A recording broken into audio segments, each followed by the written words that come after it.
What's up, everybody? Welcome to another ranking video, and this is the second ranking video where I rank every movie that I've seen of a certain year. I did 2023. Now I'm ranking all the movies that I've seen in 2022. Yes, I did do a top. I think was it 10? I think I did a top 10 favorite movies of 2022, and I think it still might be the same movies that are in the top 10 in this one. Maybe the order might be a little bit different, but this is a ranking of all that I've seen of that year. Okay, I've only seen 23 of these. Is much more than the last one. The last one was only like 14 of that I saw 2023. I've seen 23 of 2022 films. So yeah, and of course, keep in mind personal opinions. If you're, I don't think anyone's favorite would be my least favorite, but if it is, sorry. If my favorite is your least favorite, then too bad. Yeah, and also there's some movies that came out that year I didn't watch, so that's why they're not on there because I haven't seen them. The Top Gun sequel is one of them, I'll say. But but yeah, 2022 movies that I've seen ranked from my least favorite to favorite. Let's go ahead and get started, shall we? So coming in at number 23, my least favorite movie of 2022 is Pinocchio, and that is the Robert Zemeckis Disney remake of Pinocchio. Yeah, not a good movie. Now I don't hate it like a lot of people do, but it's not good. It's not good. There's only a few things I liked about it. I liked some of the Disney references that Geppetto's clocks had, and I did like Keegan Michael Key's performance. He was pretty good. But like other performances, like Tom Hanks wasn't good as Geppetto. He just felt like he didn't want to be there, and that's why he gave a bad performance in that movie. And Joseph Gordon-Levitt as Jiminy Cricket was annoying. I hated his voice so much in that movie. And yeah, it's just not a good movie, but I don't hate it. It just wasn't good. It's my least favorite Zemeckis film that I've seen so far. Might be by the time I rank them. I don't know. We'll see. But yeah, that's my least favorite of 2022. Pinocchio. 23. Yeah, number 23. Okay, now coming at 22, now this one, some people might get mad at me for because apparently there's a lot of people that liked this movie. I didn't. I did not like this movie. Like, not really one bit. I mean, it is better than Pinocchio, I'll give it that. But that is Jordan Peele's most recent film, Nope. Yeah, the title says it all. Did I like this movie? Nope. But yeah, I just didn't like it. I don't know. It started out okay, but as it just kept going, it just got dull and just kind of confusing. I didn't understand what the fuck the threat of the movie was. Was it a spaceship or was it like an actual like alien that looked like a fucking spaceship? I don't even know. It was so weird.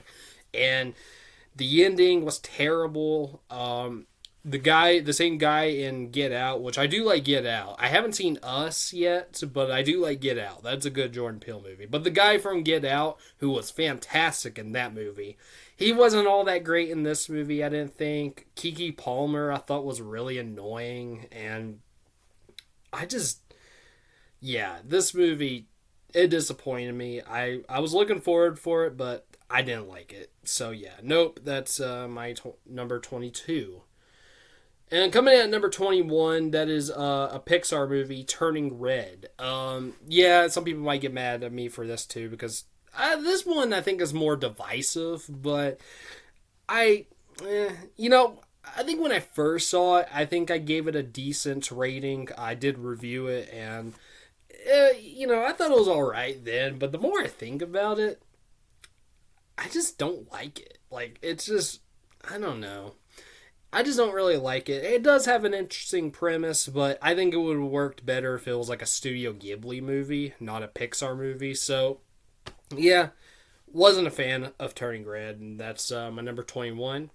Coming at number 20, now this one also, much like Turning Red, I actually didn't mind it when I first saw it. I thought it was okay. And I still kind of do, but the more I think about it, the more I don't really care for it all that much. That is Baz Luhrmann's Elvis.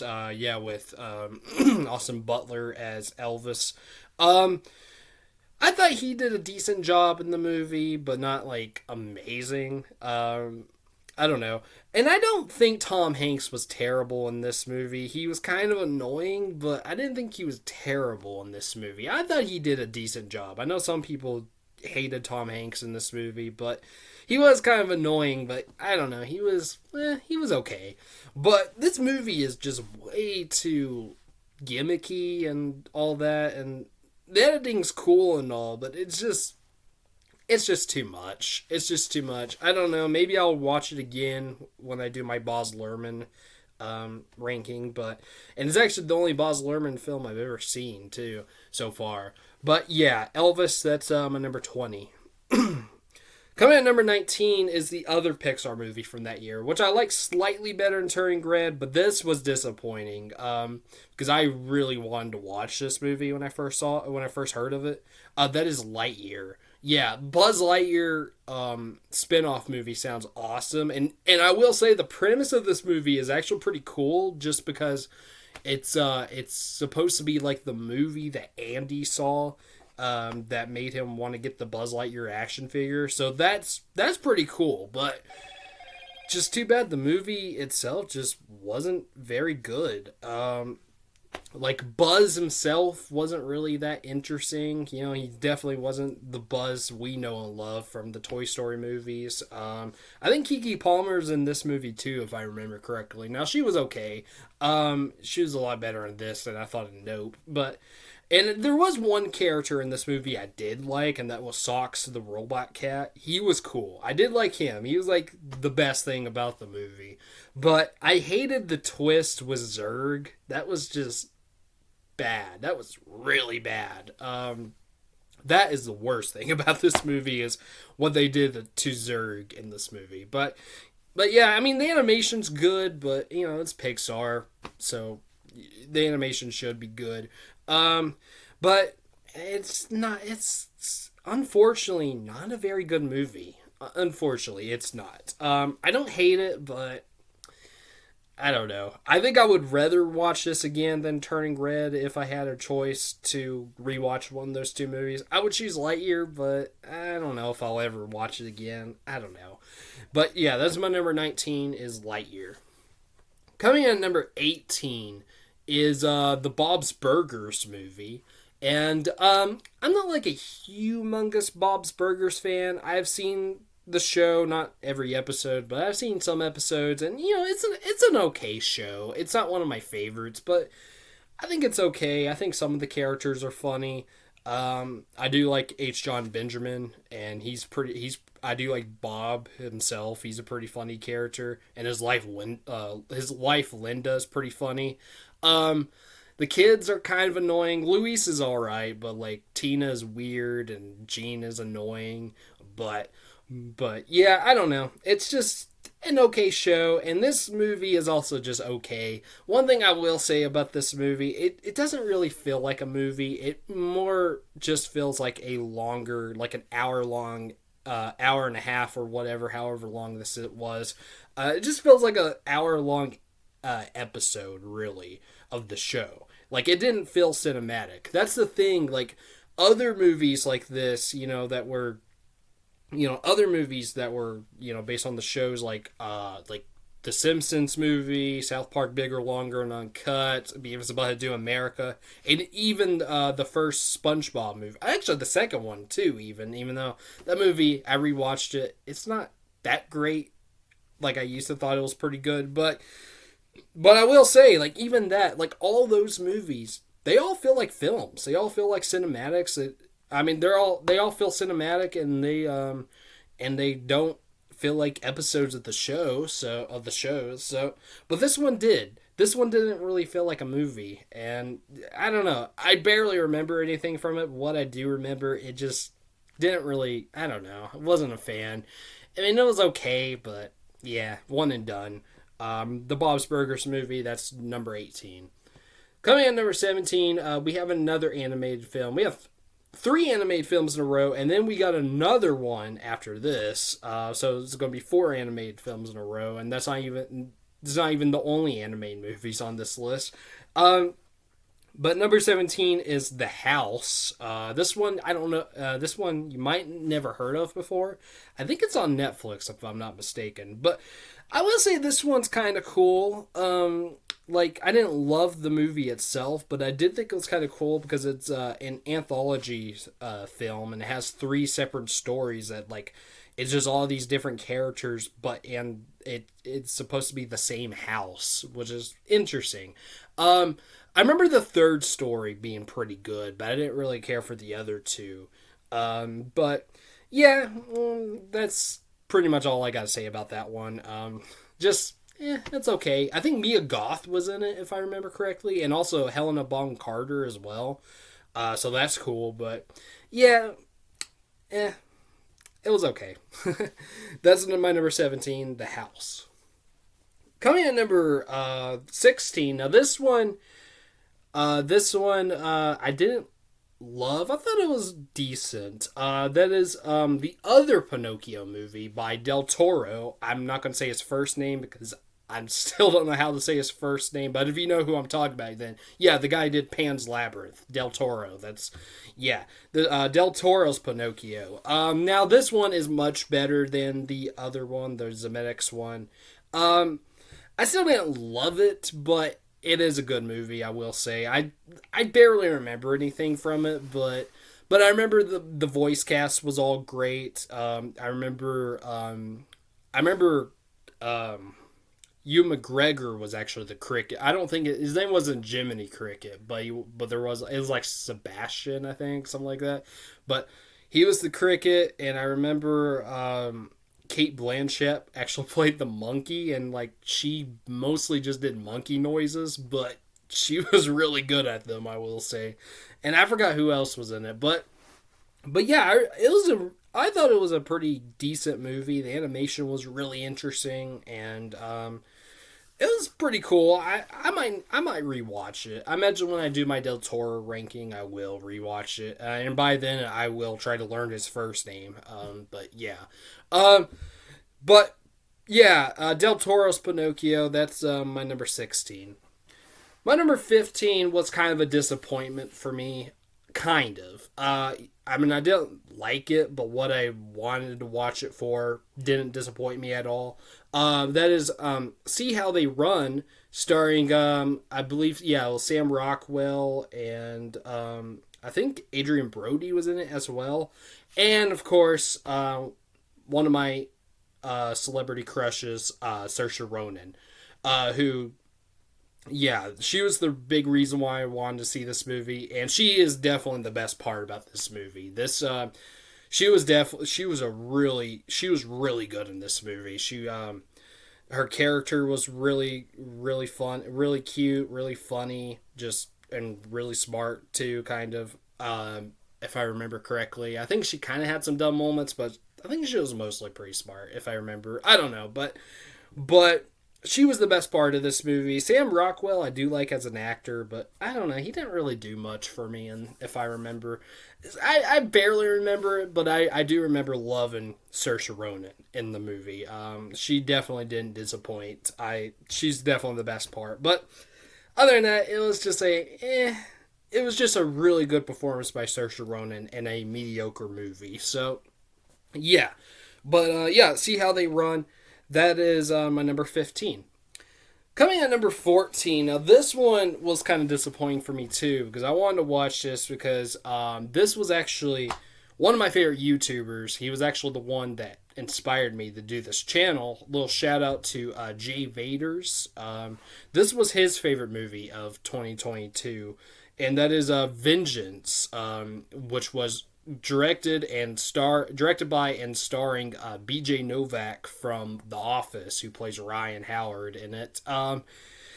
Yeah, I mean, I didn't hate this movie. In fact, there were moments I liked. It was pretty funny. It's just like a weird like dark comedy, but it was okay. It wasn't great, but it was okay. I thought Ashton Kutcher was actually pretty good, surprisingly. I do not like Ashton Kutcher mostly because I hate him as Kelso in that '70s show, but but he was actually really good in Vengeance, I thought. And BJ Novak was all right too. Um, what's her name? I think Dove Cameron, is that her name? She was really funny. She gave my favorite joke in the movie. It's like the only joke I remember from the movie, but it was whenever BJ Novak asked her if she wanted coffee, and she's like, "Sure," and he's like, "How do you take it?" And she looks at him weird and was like, "In the mouth." That made me laugh really hard. That was so funny. But that was like the only thing I thought that like made me laugh out loud. I think everything else was just like maybe chuckles or kind of like a smaller kind of laugh. But um, but that was good. But yeah, Vengeance. It was okay. Maybe I'll watch it again. I don't know, but I just didn't like it as much as I thought I would. So yeah. So that's why it was kind of disappointing, but it was okay. Number 14, Vengeance. Okay, coming in number 13 is a DreamWorks movie that is The Bad Guys. And what I remember, I thought it was pretty decent. I remember it having an interesting cast like Sam Rockwell and Craig Robinson. I think Mark Maron as well and Aquafina. Um, but yeah, I thought it was decent. I thought it was a decent DreamWorks movie. I mean, nothing too special, but yeah, it was okay. Don't really remember much. I just remember it being decent. So yeah, The Bad Guys. That's my number 13.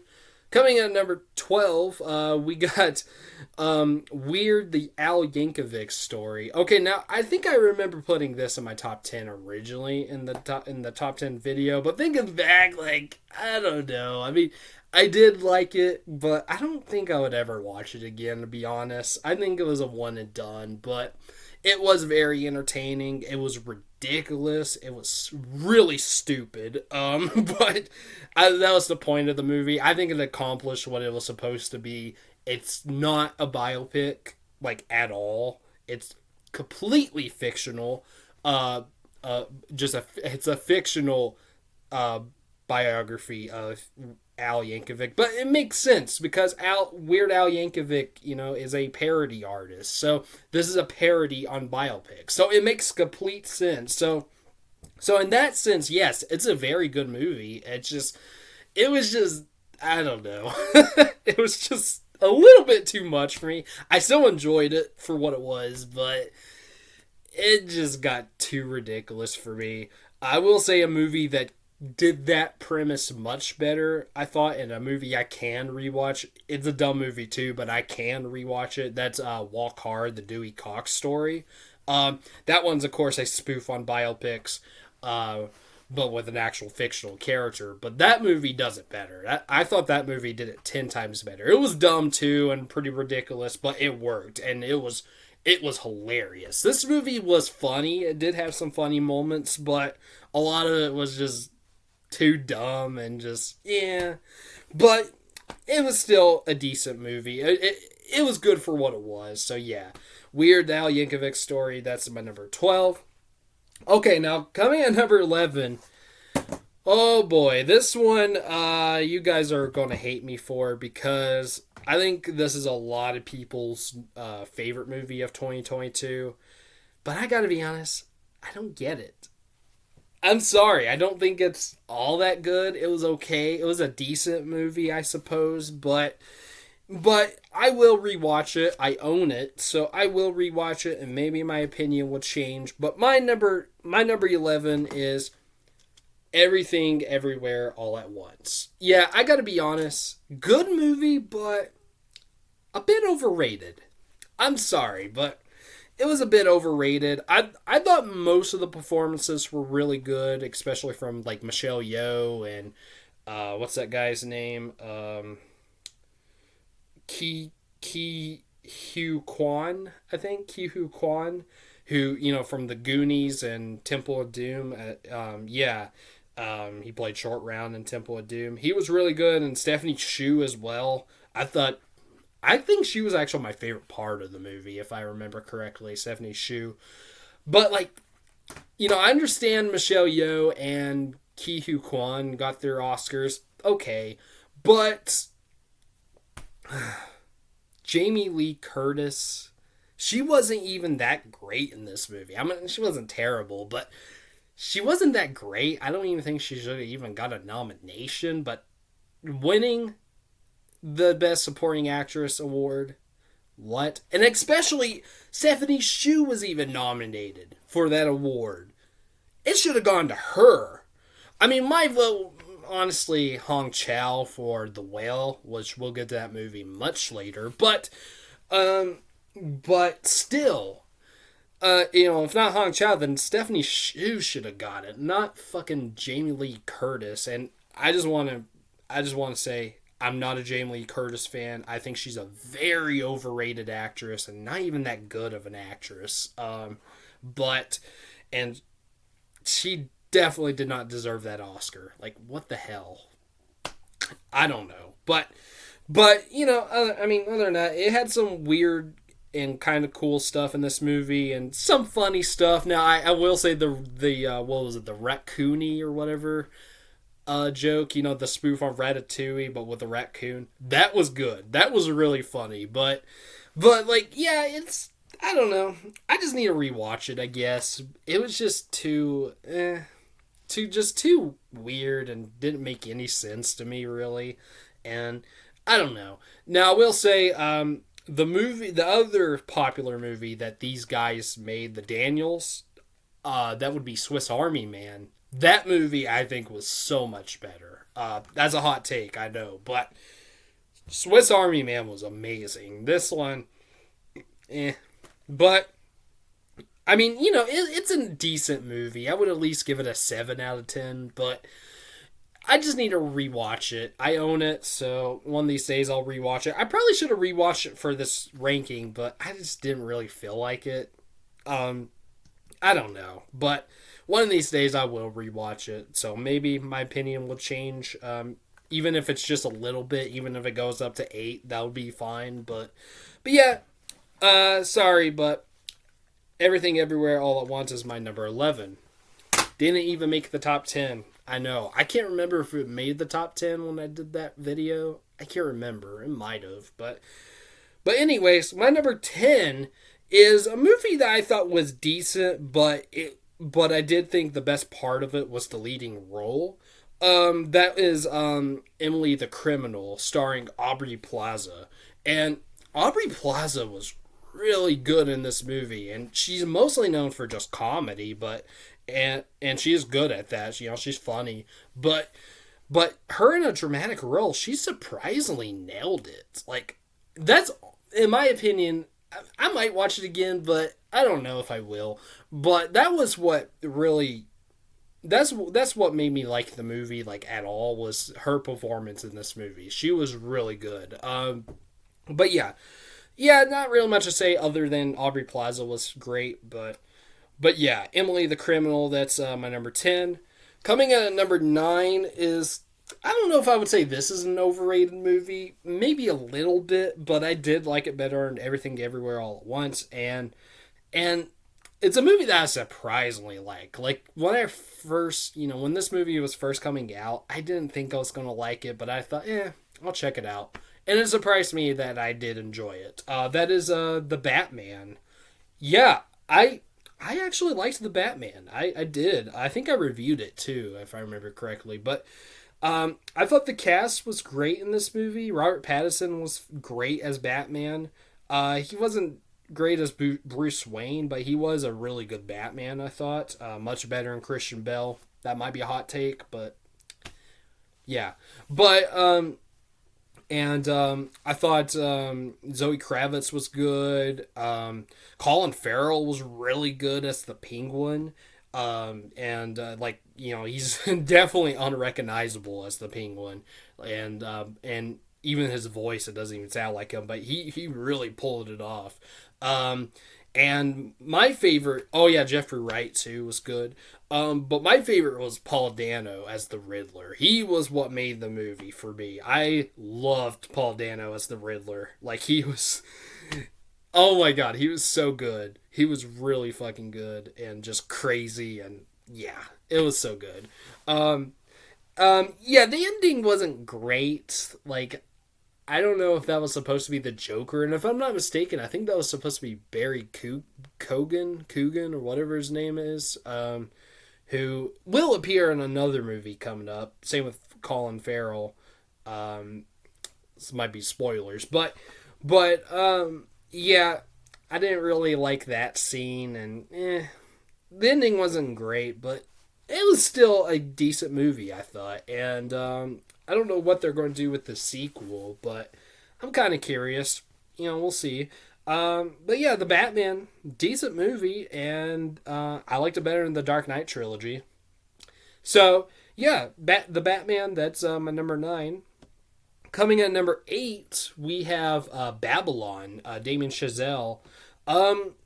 This is definitely a movie that I definitely need to rewatch because I feel like maybe the more times I watch it, I might like it even more. Because I remember this movie. I remember liking this movie pretty good. I think my only complaints with it was I did think it was too long. It definitely should have been shorter. And there was also a scene I thought was unnecessary to have in there. It was the scene involving Tobey Maguire, which I will say, Tobey Maguire was really good. He was creepy as hell in the movie, but he was great. It's just his scene though. Like there was some weird stuff in it, and it kind of felt like a different tone to the rest of the film. Like it didn't really make a whole lot of sense of why it was in the movie.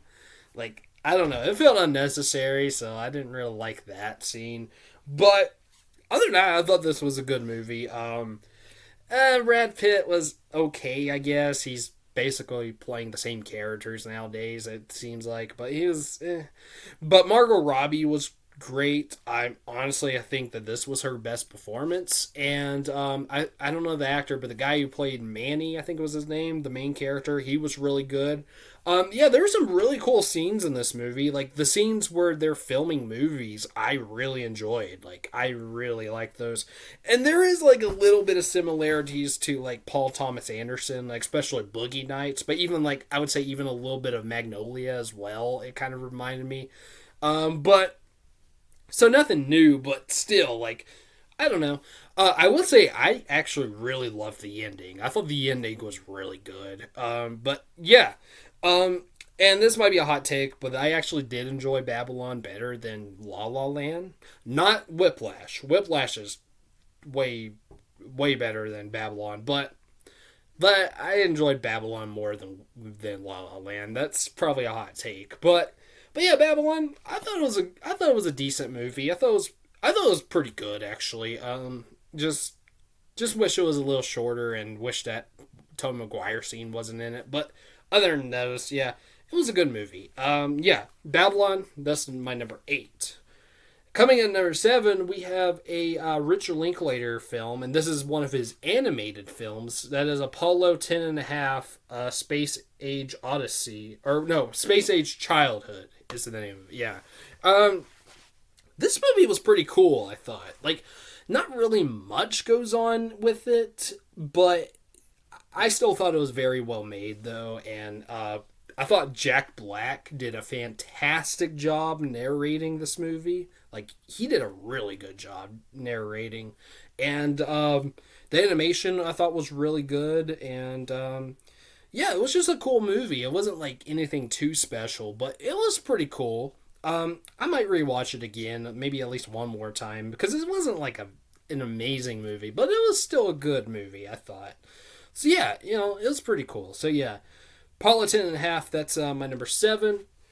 Okay, now coming at number 6, this was a movie that grew on me over time, and I do like it now. I didn't like it that much when I first saw it, and it was even my most anticipated movie of 2022, because I'm a huge Kevin Smith fan.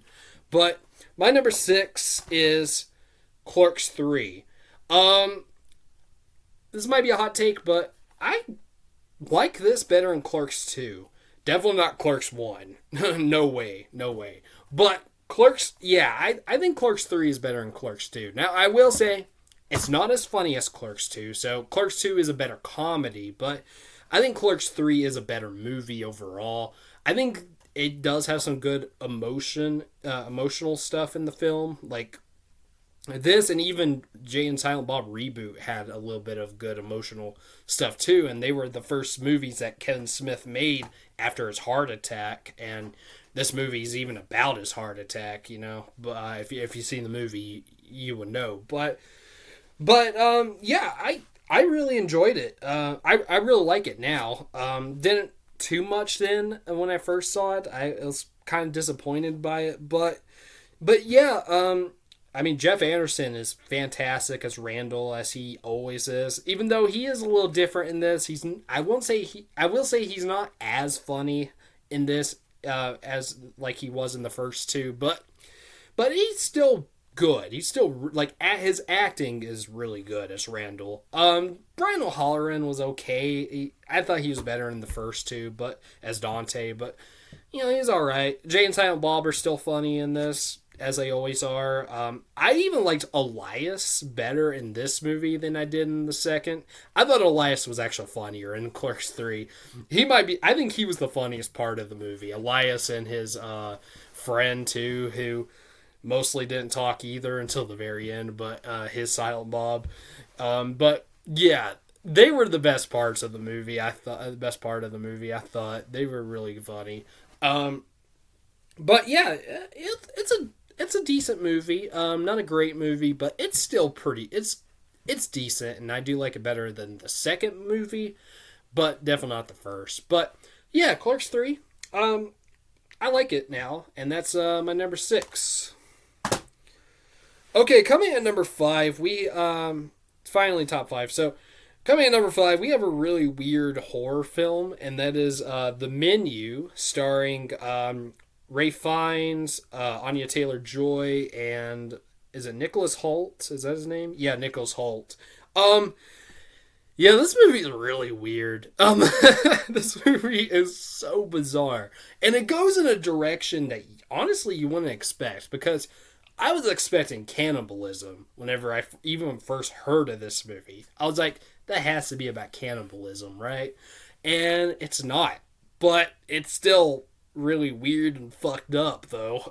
If you've seen the movie, it definitely went in a direction I didn't expect, but I still thought it was very interesting, pretty entertaining. Actually, yeah, very entertaining, and funny at moments too. Ray Fiennes is great as always, and Anya Taylor-Joy is fantastic in this movie. Honestly, I think this might be her best performance that I've seen. Well, this or The Witch. I don't know. But even though The Northman's actually my favorite movie with her in it. But when it comes to her performance, I don't know.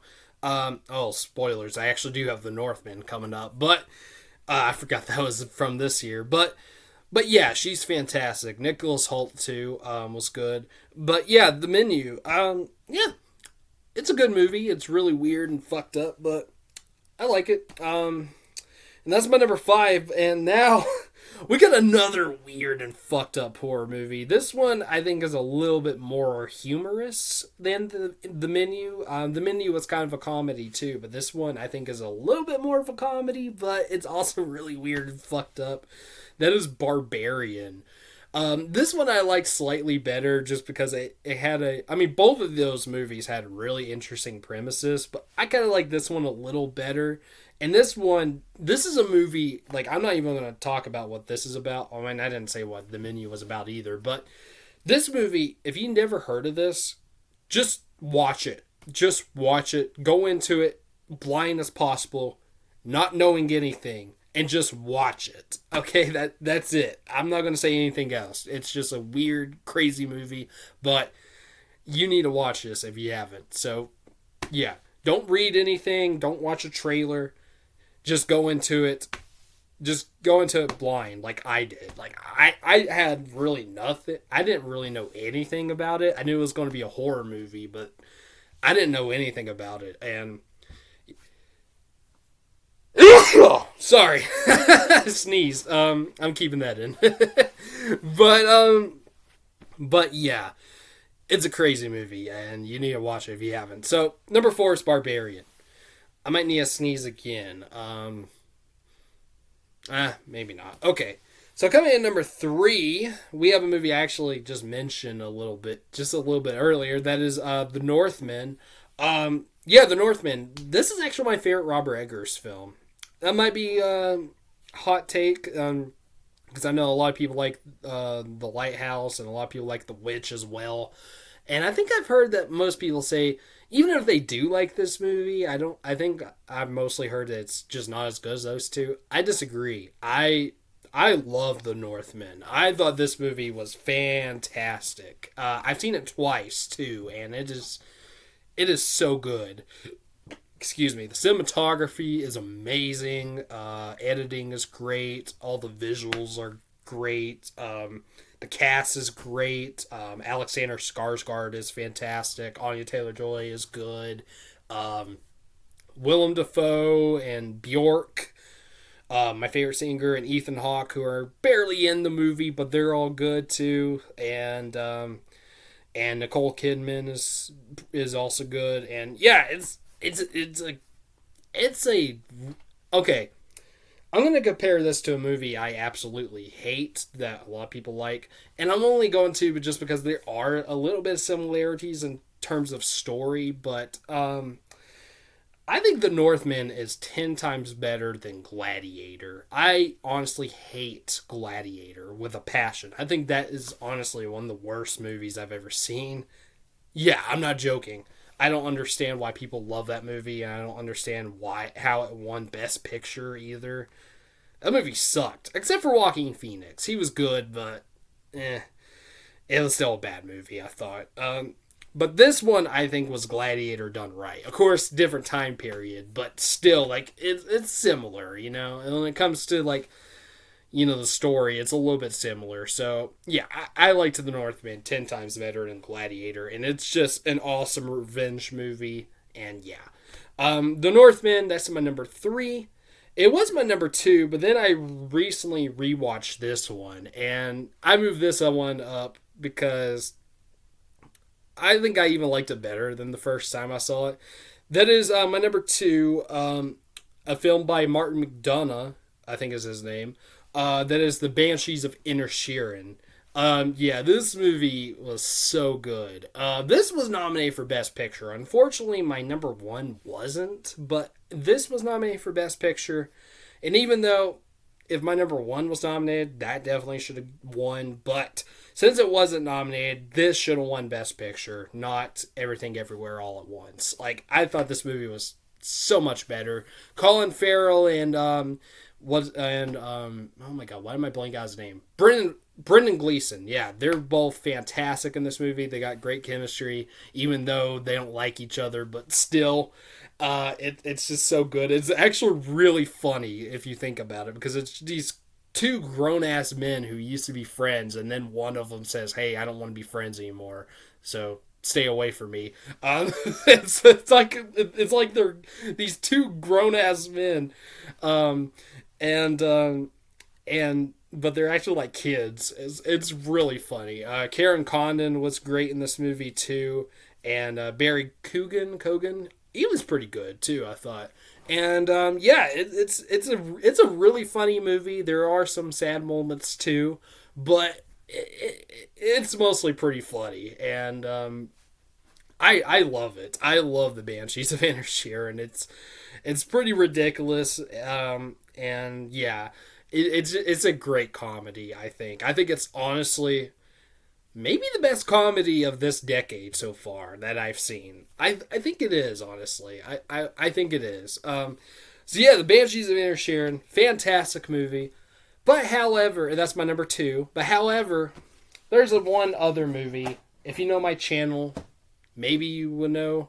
And if you know if you're following me on Letterboxd, you probably should know. This is my second favorite movie of all time, and that is my number 1 favorite movie of 2022, The Whale, directed by Darren Aronofsky, of course. Yeah, I think I'm saying his name right now. I used to call him Aronofsky because there's an F in it, but I think the F is silent, so Aronofsky. But Darren Aronofsky, yeah, this is my. If you saw my ranking for his films, this was my number one. Like I assume, and I think I watched it for that ranking for the first time, if I remember correctly, and it became my number one right away when I saw it. I absolutely love this movie. And I know it's divisive. There are some people that don't like it and have some issues with it. And I honestly don't understand why. I think this is a perfect movie. People say that, there's even some people that say it's good, but it's flawed. And I'm like, how?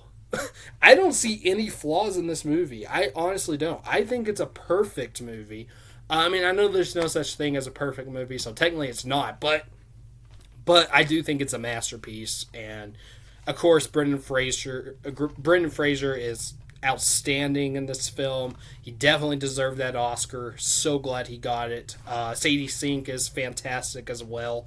I think she should have got a nomination. I don't get why she didn't, but Hong Chow got a nomination, and while it should have been her that won the best supporting, if not, then Stephanie Hsu. But like I said before, but still, she was great. The guy who played the missionary was really good. Ty Simpkins was really good. Samantha Morton as well was pretty good. She was not in a lot, but yeah, the cast is great. Very, very little cast, but still, they were all really good, and it's one of the best movies to take place in one location, and it is just so good. Yeah, I love The Whale. It is a very sad film. That's even people that do like it will say it's a very sad movie, and it is. It's very sad, but I can still watch it. And I will say it's not Aronofsky's saddest film, and that would be Requiem for a Dream, which I can rewatch that, not all the time, but this one I could definitely rewatch more than Requiem. But while I will say it is a sad movie, but it's also a little bit funny. There's some humorous moments, and when it has funny moments, they're pretty fucking funny. Not gonna lie. So like that just shows that every good drama needs a little bit of comedy. Just like every good comedy needs a little bit of drama. So, yeah. But The Whale, yeah, it's my second favorite movie of all time. And it is my number one favorite movie of 2022. Yeah.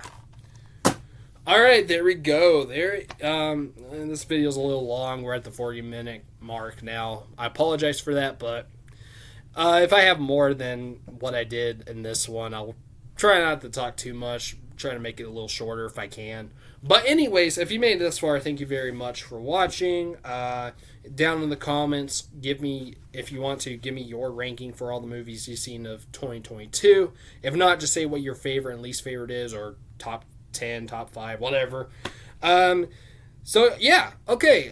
Please like, subscribe, comment, hit the bell, and share. And and I'll see you guys later. All right. Peace.